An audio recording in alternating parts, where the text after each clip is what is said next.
Welcome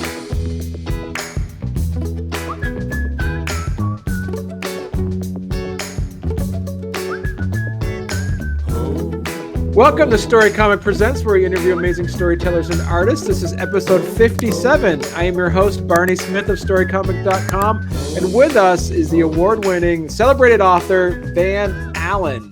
Van, how you doing? Welcome to the show. I'm doing good, Barney, and so grateful that you invited me to the podcast today and the show. Just completely honored, flattered to be here. Absolutely. And we were talking before we went on the air that one of the things that I love about your work, Van, is that you have so many different genres. You got some leadership books, you got zombie survival books that seem to be really hot right now, and you also got a few acclaimed books like To Come There, like The Old Man in the Hospital, which has been a lot of read, and also Bear, which we're going to talk about too, which actually has a lot of good reviews on it as well. But before we jump right in and start talking about some of your work, Van, do you want to kind of give the audience a bit of a background on how you started to get into writing books? Yeah, that's a great segue to just kind of like tell you guys that maybe around the 6th grade. Think about that, going all the way back. For me, the 6th grade was probably in the 70s. And I had a 6th grade English teacher who said, "You know what? You got a pretty good style going there, Mr. Van, and you should continue to write." And I appreciated her just, in the 6th grade, just giving me a little bit of encouragement to write. And I was writing some sci-fi back in can you imagine 6th grader writing sci-fi and space exploration, and a teacher, a 6th grade teacher saying, "Hey, you really should continue to do this." And It just kind of like started from that.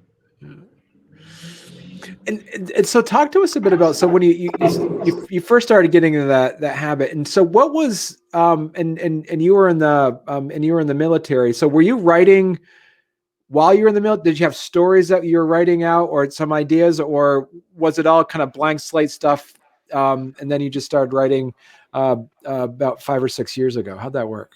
So when I was I joined the Marine Corps back in 1985. And so I didn't do a lot of writing for the first major part of my career. I was in the Marines for 21 years.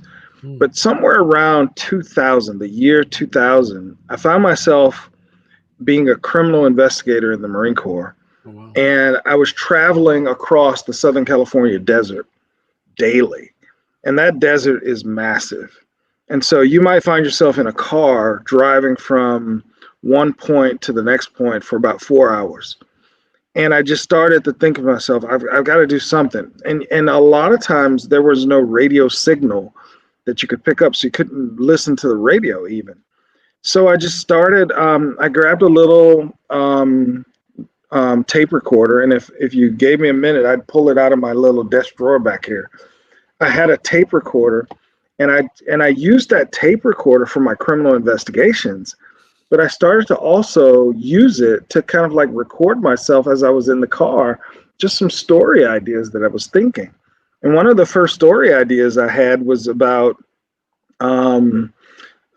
this alien spacecraft that was, out in the desert. And I started to do a little bit of research. And, if you go online, you can find people who think that there is a, government base that's secret, that's, buried underground in the desert of 29 Palms, California.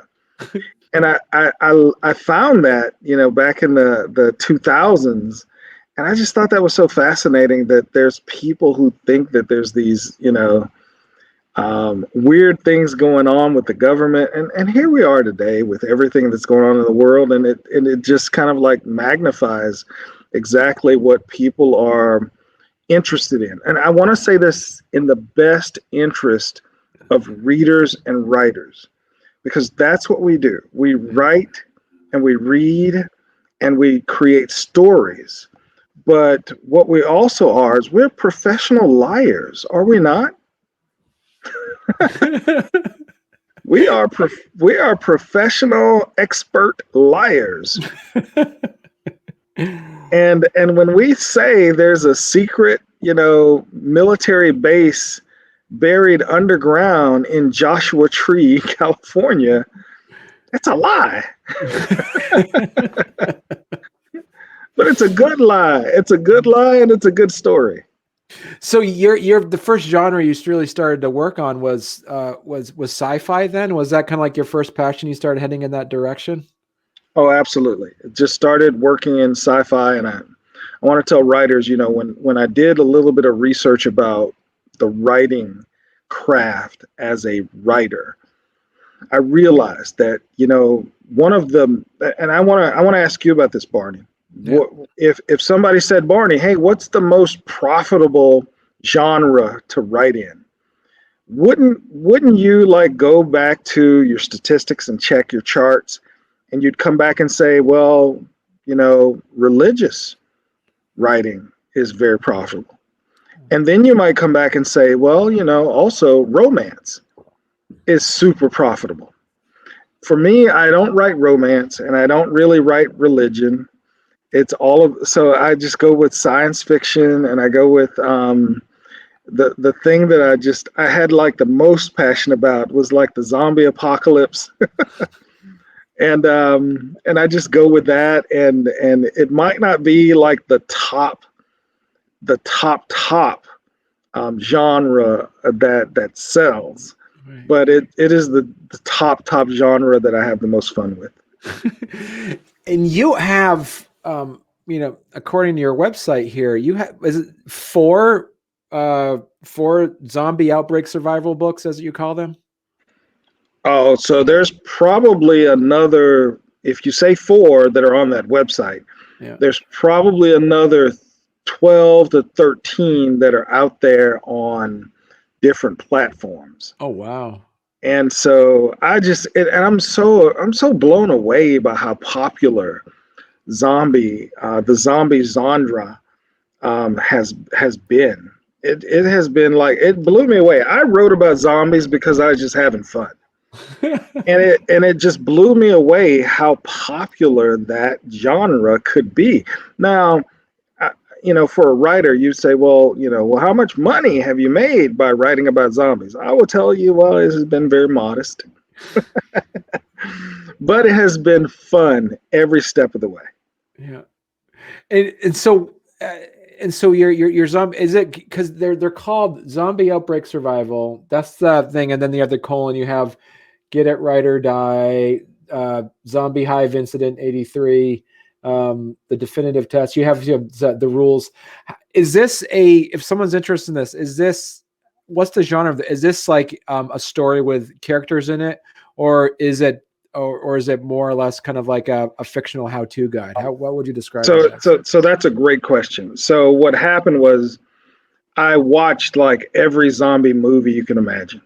And that's where it all started. I watched The Night of the Living Dead. I mean, just go back and just name a zombie movie, and I watched it. And what I noticed in those zombie movies, they never really kind of like clarified how it all started.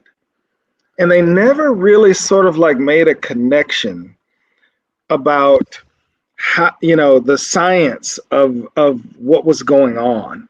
And I said, I can do this. I said, listen, here's what I'm going to do. I'm going to tell you how it all started. I'm going to tell you about the science. I'm going to tell you about the numbers. I'm going to tell you about everything that you don't want to know about the zombie apocalypse. But I'm going to tell it to you from a nerd's perspective. Okay. And you're going to hear and understand exactly how this might have happened and how it will happen. And so I started talking about, I'm careful today because we're in a pandemic. Yeah. And as scary as this pandemic is, I'm very careful. If you noticed, I haven't spent a lot of time lately talking about the zombie apocalypse because I'm so respective of how this current pandemic is affecting people, and I don't want to mix words, or I honestly don't want to turn it into a joke. Right. Or, I mean, this is serious. The Yeah. pandemic is serious. COVID is serious. Just so you guys know, I am a 2-time COVID survivor. Oh, wow. Okay. Um, and I blame my kids for that. Just so you guys know. and Totally.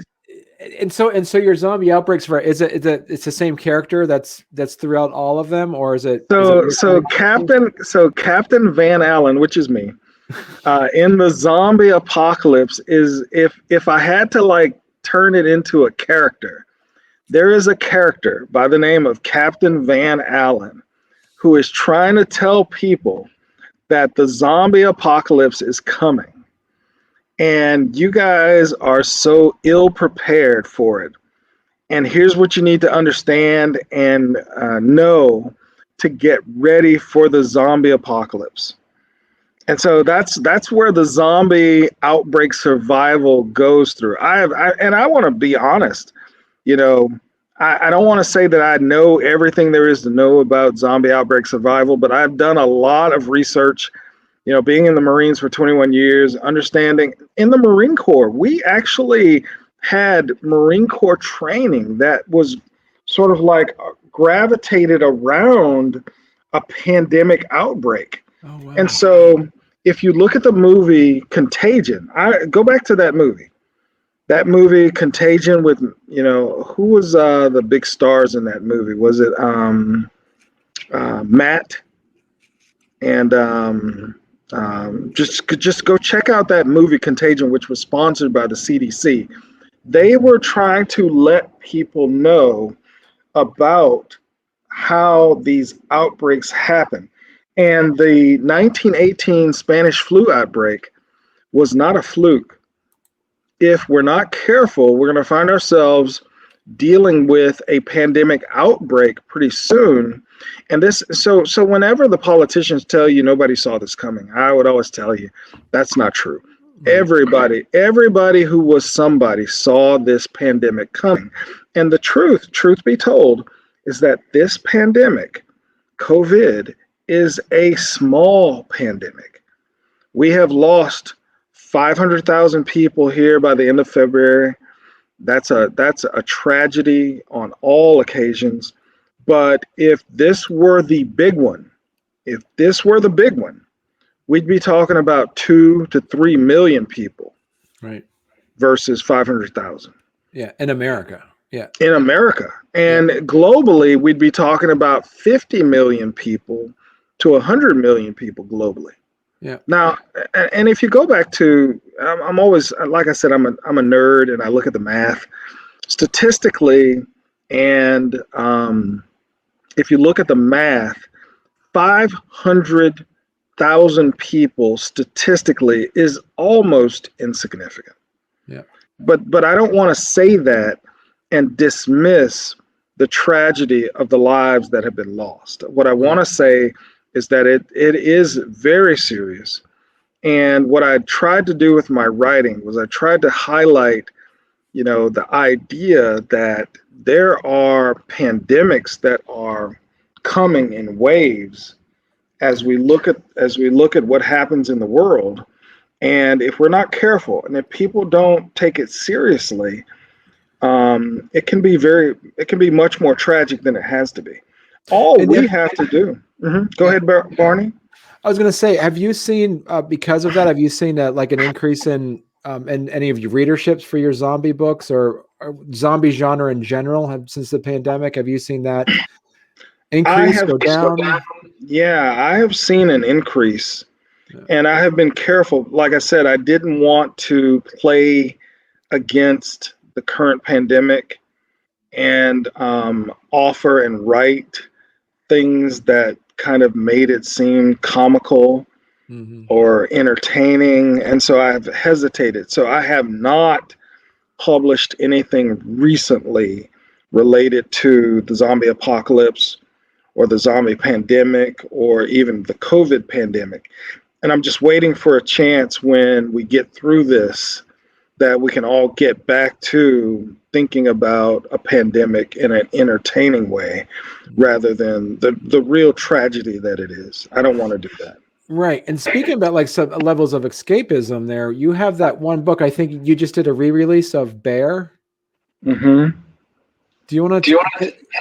I've seen a lot of great reviews for that. It's Oh yeah.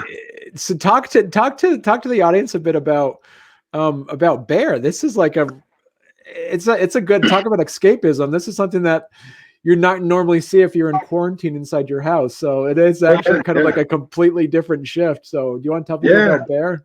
I will. And thank you for bringing that up. So, Bear started for me about 10 years ago with a dream I had.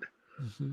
And I woke up from this dream and I said, oh, I got to write that, which is, believe it or not, I do this all the time. And I recommend if you're a dreamer and you have these dreams, whether they are scary dreams or fun dreams, just, wake up and start writing. And you know what? You can pop open an app on your phone and dictate. You don't even have to write it. You can just dictate it in there. And you've got a story idea. And so Bear started as a story idea. As I kind of like worked through, that was my first full length book. And I worked out some of the details, and I did some research, kind of like did a little bit of like checking on what bears do and what they don't do. And I didn't know what I didn't know about bears until I started writing that book about bears. And I kind of like went through a whole, like immersion of exactly what bears do, what they don't do, how they act, how they don't act. And this creature, and so you can go online, you can find a number of books about bears. And what I find the most interesting in the reviews is when people tell me, "Oh my God, that is so true." and they're like, "Oh my God, I live in bear country." And and we have bears outside our window. And I'm like going, yeah, that's kind of what the whole story is about, is you live in bear country. And you kind of don't know what these creatures are thinking. And so Barney, you asked me about the rewrite. And what I did was I took a look at Bear, because I had written Bear, like I said, about 10 years ago. Mm-hmm. And I wanted to kind of like give it a more professional. It was self-published. For a lot of people, self-published, I think, means, lower quality. But I didn't want the book to be lower quality. I wanted it to be high quality. And so I took a chance to like just kind of like go through, re-edit. I worked with an editor. I worked with an artist on the cover. And I wanted this version of Bear to be the final version. And that's where we are. We're at the final version. I'm never going to go back to Bear and do another edit, to do another edition, to do another version. This is the final. I'm so happy and proud of it. I want to give kudos to an editor that I worked with by the name of Charmin Monroe. I want to give another kudo to the artist for the cover, whose name is Charles Wolfe. Charles Wolfe is a gunnery sergeant, retired in the United States Marine Corps. And you can go online and look up Gunnery Sergeant Charles Wolfe and find he does like the most corny art of military, like it's almost like the kind of cartoons that you see on a Sunday newspaper. And I asked him, I said, "Hey, Guns, are you okay if maybe you can do a cover like for a book?" And he said, "Send me what you're thinking." And within like 2 weeks, me and Charles Wolfe connected, and he came up with this current cover for Bear. And boy, I tell you, I'm just so proud of what he did. The previous cover for Bear was a picture that I pulled off the internet. And I think what I want to say to writers is you want to be careful about doing that because it can open you up to liability. If you pull a picture off the internet and you don't have exclusive rights to that picture or the use of that picture. Right. But in this case, I was able to work with Gunnery Sergeant Charles Wolfe. This guy, his artwork is like Sunday cartoon, comics type work, and then he came up with the cover for Bear, and I was floored. I was like, that is the Bear. So Bear. So is it what's it? This is kind of a horror genre or action. What would you consider this?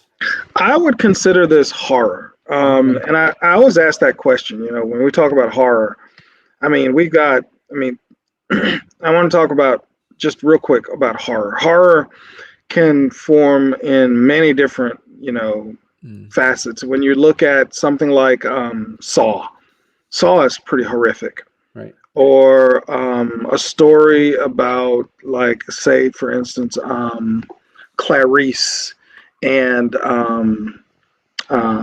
who's the Silence of the Lambs there? Silence of the Lambs. Yeah. Yeah, that some people will tell you that's horror, but some people say that's a thriller. And then you look at and I want to just kind of like transition to, a story like Jaws. And Jaws is horrific and a little bit thrilling, but it's also horrific. And then Cujo. I didn't think about this as I was writing the book. I want to promise you guys that I had no thoughts of Cujo as I was writing the book. But somebody told me after I wrote the book and they read it, and they said, "Oh my God, it's just like Cujo." And I thought, I better go read Cujo by Stephen King. And so I did. I read Cujo by Stephen King and I liked it. And I said, yeah, that's pretty horrific. Just the idea that there's this rabid dog that is terrorizing this family. And Stephen King wrote that with such clarity. A very good book. Highly recommend it. And so the genre, I would say, is absolutely horror. It is absolutely also thrilling. But it's when you talk about a bear who terrorizes a family in the woods, that's kind of what you get with Bear. Right. Mm-hmm. Now, I'm just kind of curious, is Bugs kind of like a genre sequel to that? Or is that in the same realm? Because you wrote a book called Bugs as well. So Bugs is, if you go back to Bugs is a little bit, so what I tried to do is I tried to rewrite Bugs. Bugs is one of my favorite stories. It's one of my favorite stories. It's a story about space adventure, a space saga, so it has absolutely no connection to Bear whatsoever. Okay. But it is one of my favorite stories. And it just kind of like talks through this space adventure where they encounter alien bugs. And what I tried to do was, at some point, I was noticing that Bugs didn't get as much attention. For one of my favorite stories, it didn't get as much attention as I wanted it to. So I tried to recraft it. And you can do that as a writer. You can recraft, you can recolor the cover, you can change the title, the subject, you can republish and see what happens. And sometimes you hit it and sometimes you don't. I changed Bugs to CN, I'm going off the top of my head, so don't hold me to this. CNSEV Tormelinas Lost. That's what I changed Bugs to. And it's basically Bugs, it's the same story, but it is the story of a space exploration vehicle, a vessel, that encounters these alien bugs. And the story hovers around a character who, in her world, she is called a space navigator. there's CNSCV Tourmaline's Lost. I'm telling you guys, this is my favorite story. Oh yeah, straight from the author of all your books. This one's your favorite. Then, This right? is my favorite. There's look, nobody is look. I am my favorite author. And my books are my favorite books. So if you ever ask me, like, Daryl, what are your favorite books? I'll be like, well, my favorite book is Bear. My favorite author is Van Allen, and my next favorite book is CNSCV Tourmaline's Lost. So yeah, you can always hit me up and ask me what my favorites are, and I'll tell you very honestly, transparently. And I say that if you're a writer, I think you should be your favorite reader. You should write for you and be your favorite audience and be your, and whether you have a pseudonym or a regular name, just know that, when you're writing, if you're happy with what you've produced and written, that's the most important thing. Right. That is just a beautiful thing to be able to say that, you can say, hey, all these reviews, I got a lot of negative reviews. Like, I'll give an example. My zombie book, Get It Right or Die, it's like 50-50. People love it or hate it. And I'm sorry, 50-50 people love it or hate it. But I love it. I love Get It Right or Die. And I gave that book to a group of people, men who were in prison here in Texas. And they completely ran that book, several copies of that book around the prison yard. And there were guards at the prison who were telling me hey, you don't know this, but everybody, there's a line of people waiting to read that book. It's just so entertaining. Yeah. And that's what you get. You want to just kind of be entertaining and have somebody resonate. It doesn't have to be everybody. That really doesn't have to be everybody. But just to know that you like it, you wrote it, you're your favorite fan, and there you go, and have some fun with it. So you mentioned, we as we were talking earlier, you sci-fi, that's your go-to genre, whether it be a subgenre of horror, thriller, any of that stuff. But you also have, I find fascinating, you also write management books. Yeah. So is this something that you have a passion for that as well? Is this, how did you start writing management and leadership books? Well, I have a background in psychology. Okay. And I want to sort of just talk about some of the things I was seeing in the business world. And if you go and you look at my book that talks about workplace bullying, is one of those topics. It's a topic that's dear and near to me. How many of us go to work and we have to face, workplace bullies? Right. And even in the current environment of politics, I've said this very recently on social media, you're going to find yourself in a workplace environment where people threaten you. That's not okay. Right. Not okay at all. And you shouldn't tolerate it. And you should, just kind of push back and hold, the line when it comes to workplace bullying and when it comes to workplace violence, threats of workplace violence, whether it's, racial discrimination or sexual harassment. You have every right to expect that your workplace will be free from those type of problems. Mm-hmm. Yeah. Mm-hmm. And I apologize, there's a couple of haptics going on here.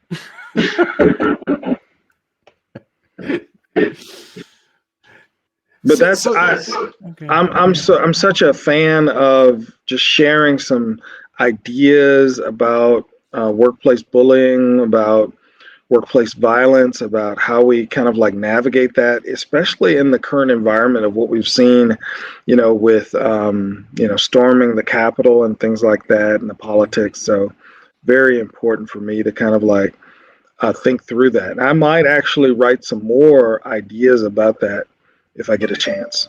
Right. So from a writer's perspective, then,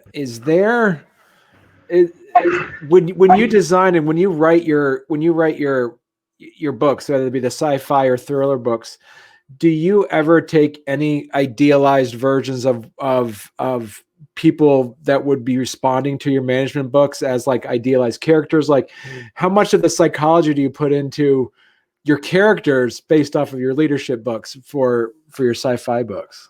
So, and that's a great question. I'm happy to say that whenever you read any character in any one of my fiction books, those characters are probably based on somebody I know. and they, I've got people who like email me later and go, "Hey, is that about me?" And I go, "No, it's not." But I can't help but write about people I know and people I've seen and people I've encountered. In some cases, I can't help but write about me, you know. So I'm always like listening to people's stories.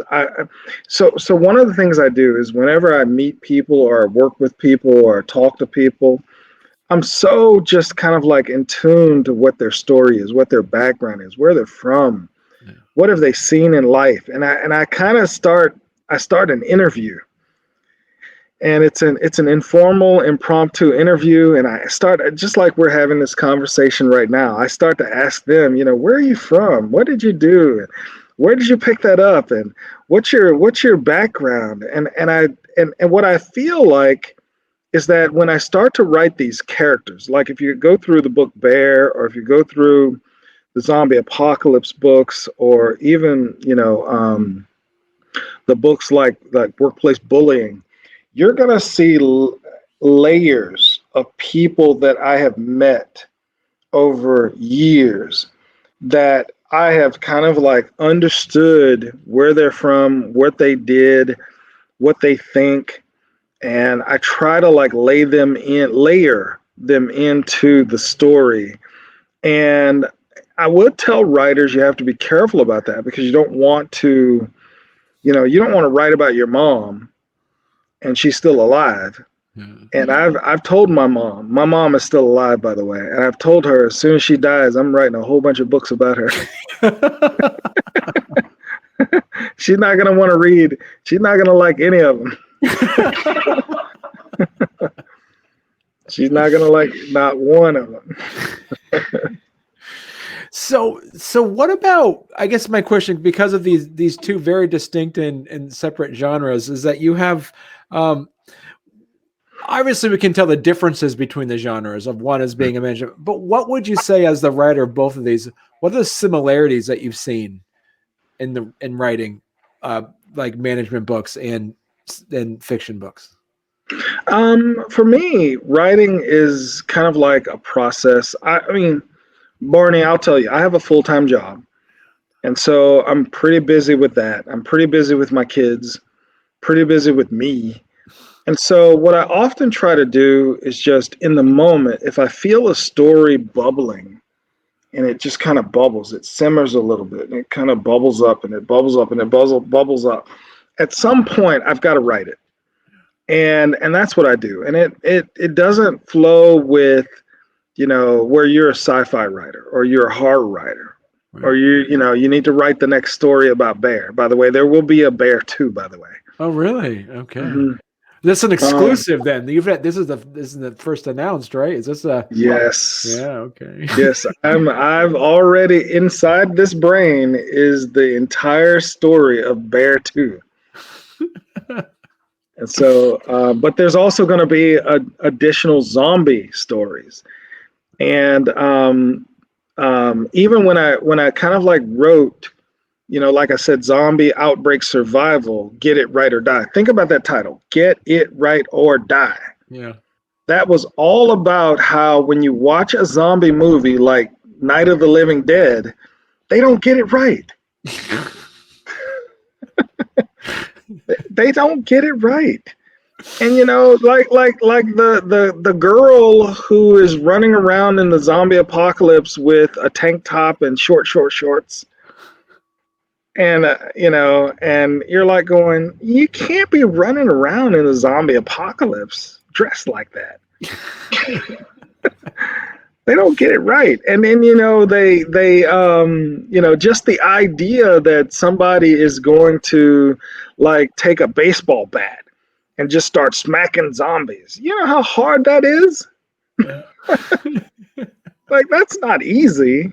And what happens, and I set this up, so if you ever watch it, go back to The Walking Dead, and you say, oh man, there's so many flaws in that show about real survival. And just one example, and this is going to be very gory, and this is part of horror.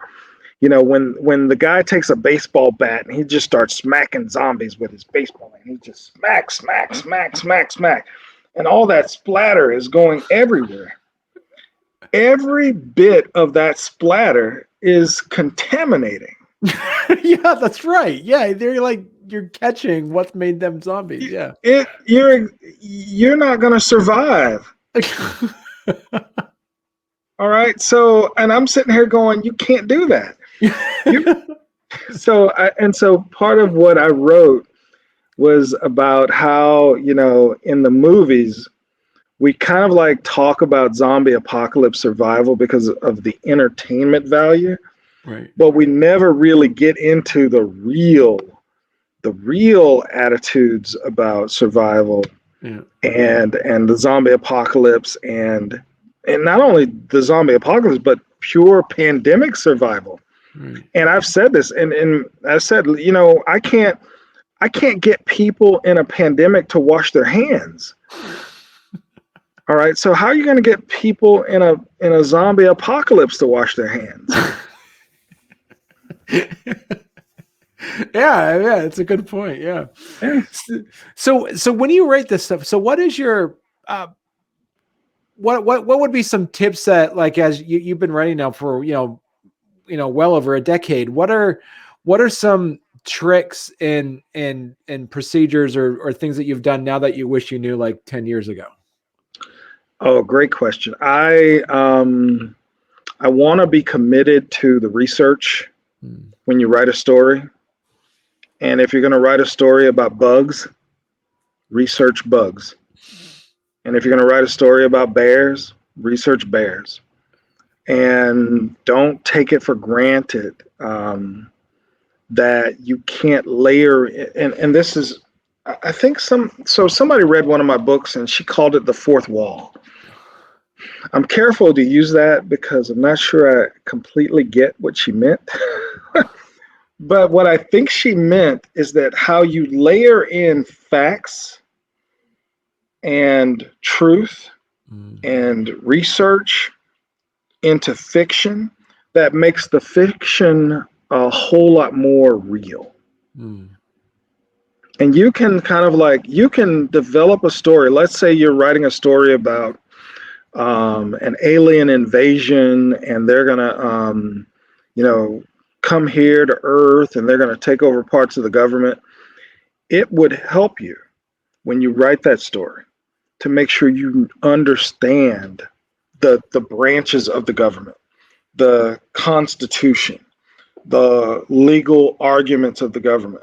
Right. And you don't have to like make that all, it doesn't have to be exactly everything you write about in your story, but it cannot hurt you if your story layers in a huge amount of truth and research, and not only that, but history. And you can kind of like layer in the fiction on top of all those different things. The reader, this is my theory, and I haven't seen this anywhere, and I don't hold me to it. But my theory is that the reader will buy into it more because it just seems more valid, Hmm. and it's not completely fabricated. It has a lot, and I saw this with books like Dan Brown. Dan Brown and his books, like Da what was Vinci his Code. Da Vinci Code. Yeah. He layers in all this, like, layers and layers and layers of truth and fact. And if you ever research some of the things that are in his book, you're going to find it. And it just makes his books so much more believable. Hmm. It makes it so much more believable. And that's kind of what I wanted to do with all of my writing, is to be able to sort of like blend that level of research and truth and honesty with the fiction, Hmm. so that the reader can kind of like go, oh my God, it's so believable. But I mean, but that's where we are with some of the things that are going on politically in the world today, Yeah. is that, you know, people are like blending the truth with the fiction, and so many people are buying into it that they're getting in trouble. Yeah. And I don't want people to get in trouble. I really don't. I think you have to have a sense that you're still reading fiction. Right.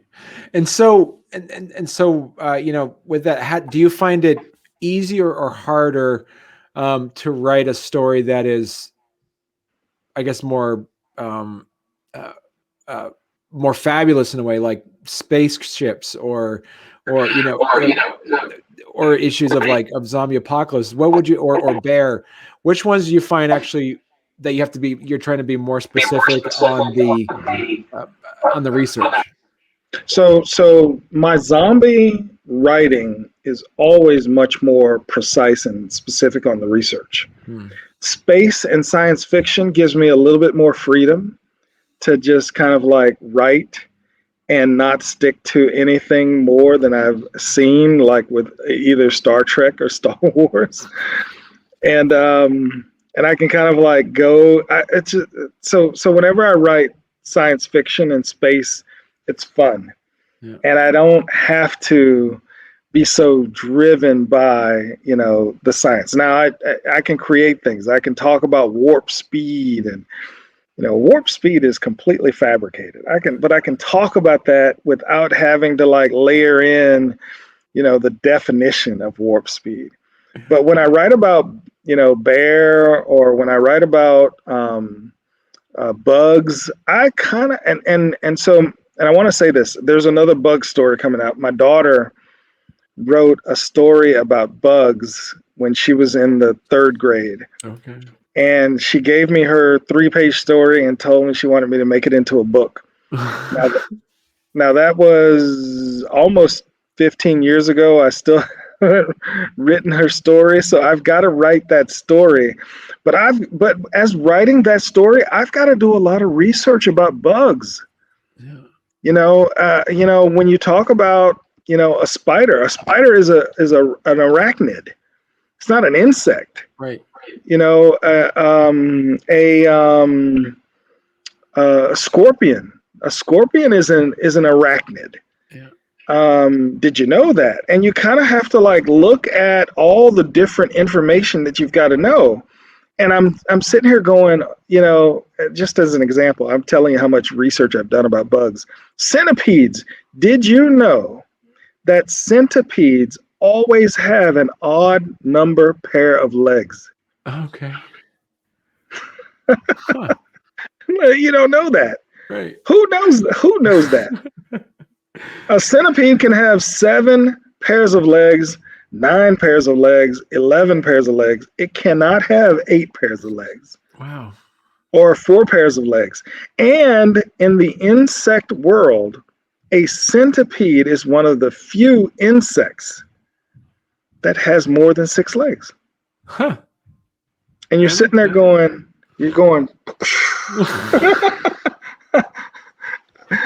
I need to make sure I know all this as I start to write these stories about bugs. Right. I need to make sure I know this. Well, let me ask you. I'm curious. Is your zombie apocalypse books, bear, and bugs, and then your sci-fi? Is it a shared universe? Like, is it one big? Like, does the zombie apocalypse, is that part of the same timeline as your sci-fi, or or any of that stuff? How does it? No, that's a great chance to talk about. No, there's no connection between, Okay. the bear, the bugs, the sci-fi, the zombies. It almost is its own world. Even, as I kind of think about some of the things I want to write about, continue to write about, business world and the workplace, it just, like I said, for me, now I know there are a lot of writers who will tell you to pick a genre and stick to it. Mm. I'm just not there yet. Yeah. I'm not there yet. I'm pretty much writing whatever I feel like writing.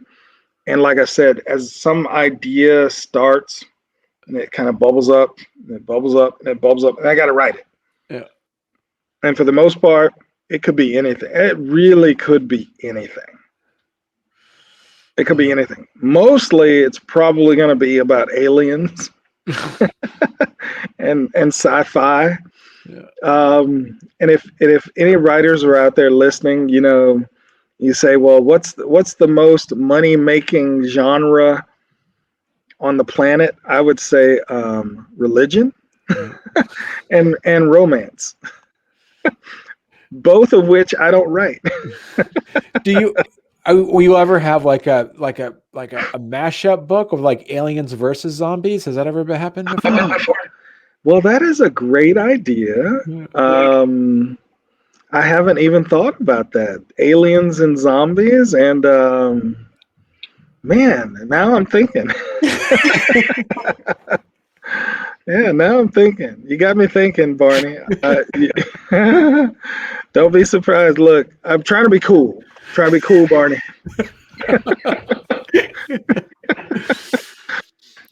So this is great. So we're already knocking on the hour already. So Van, where can people find your work? Where can they read more of your stuff? I would say just go to vanallenfiction.com. Catch me on Twitter. I host a Tuesday Twitter feed called Better Tuesday, hashtag Better Tuesday. And catch me on Facebook and Instagram. If there are any writers out there and you guys want to just connect with the writing community, I recommend Twitter.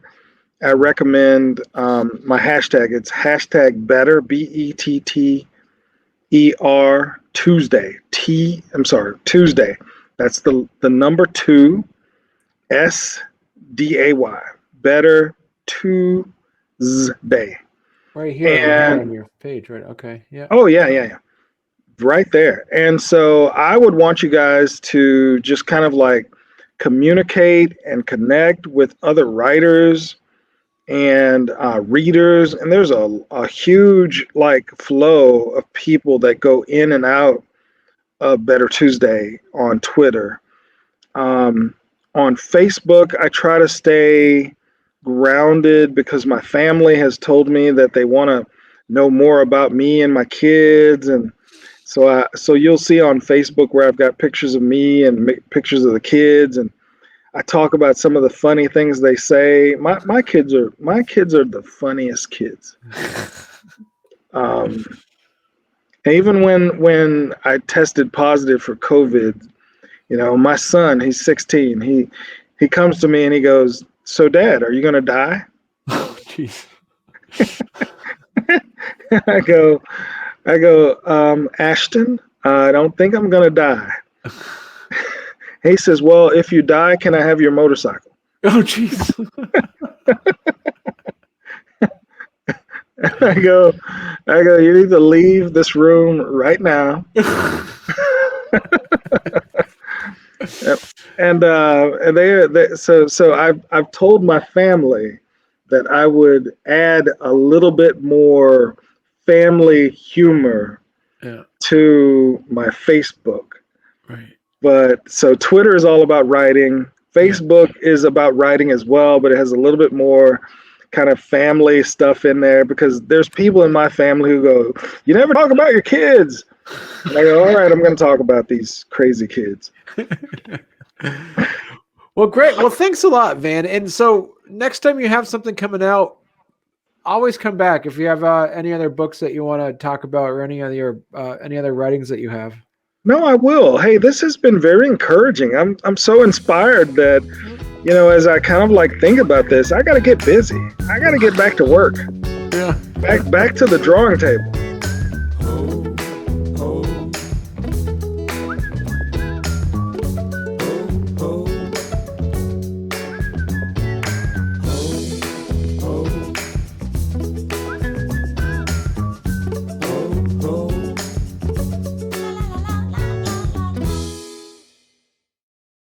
I was gonna say, since we're live, do I need to go back to my you got your sheriff hat on? my zombie survival Rick Grimes hat? Yeah. Where did you get that hat anyway? So this hat, you can buy a hat like this at Cabela's in Texas. Okay. And I just added my little 10-star. I'm trying to see if you guys can see that. I just added my little sheriff's badge to it, just to kind of give me that Rick Grimes feel. Right.